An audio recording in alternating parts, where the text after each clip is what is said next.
After Jesus finished saying all that to the people, he went into a town called Capernaum. Now inside the town of Capernaum, a man lay dying. Not just any man, this was a servant, but he was a servant of one of the commanders in the Roman army. He was a commander who had the rank of centurion. When the centurion learned that Jesus was in the town where his servant lay dying, he sent for Jesus. Now he didn't go directly. Instead, he sent some of the most important of the Jewish people, the elders, to talk to Jesus. So they went to Jesus and they pled with him. They said, please, please, please, go and heal this man's servant. He is a good man. He loves our people. Plus, he's the one who built our synagogue. Could you do this for us? Could you go to heal his servant? So Jesus went with them toward the centurion's house. But now, just before they get to the centurion's house, the centurion sends out another group of messengers. And these messengers said to Jesus, stop. The centurion says, he is not worthy to have you come into his house. In fact, that's why he himself is not here. He says he's not worthy to come out and talk to you.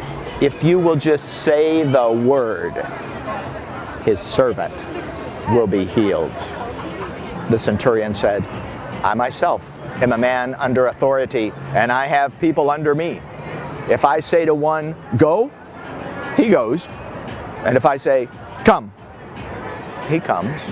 And if I say to one, do this, he does it. Jesus was amazed.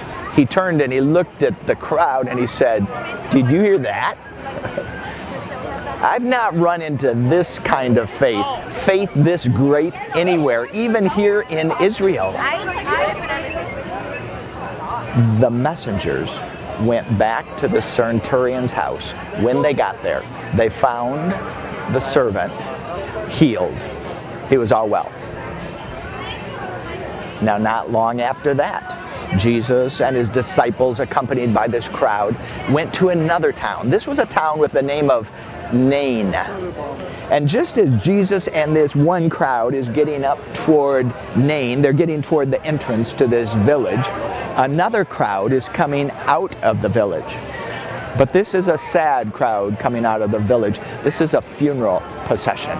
And they are carrying on their shoulders the dead body of a young man. In the funeral procession, Jesus spots the one who is crying the hardest. This is the mother of the young man. He learns that she is a widow. He learns that this was her only child, and his heart is moved with compassion.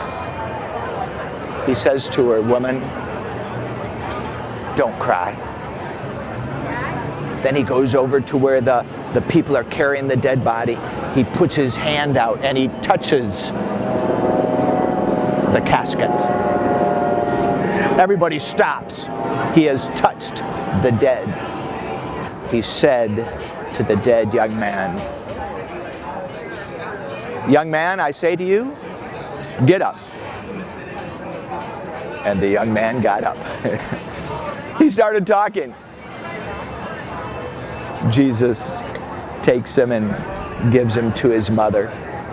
Both crowds who have witnessed this, a man coming back from the dead, are awestruck, starstruck, amazed. A murmur grows up from the crowd.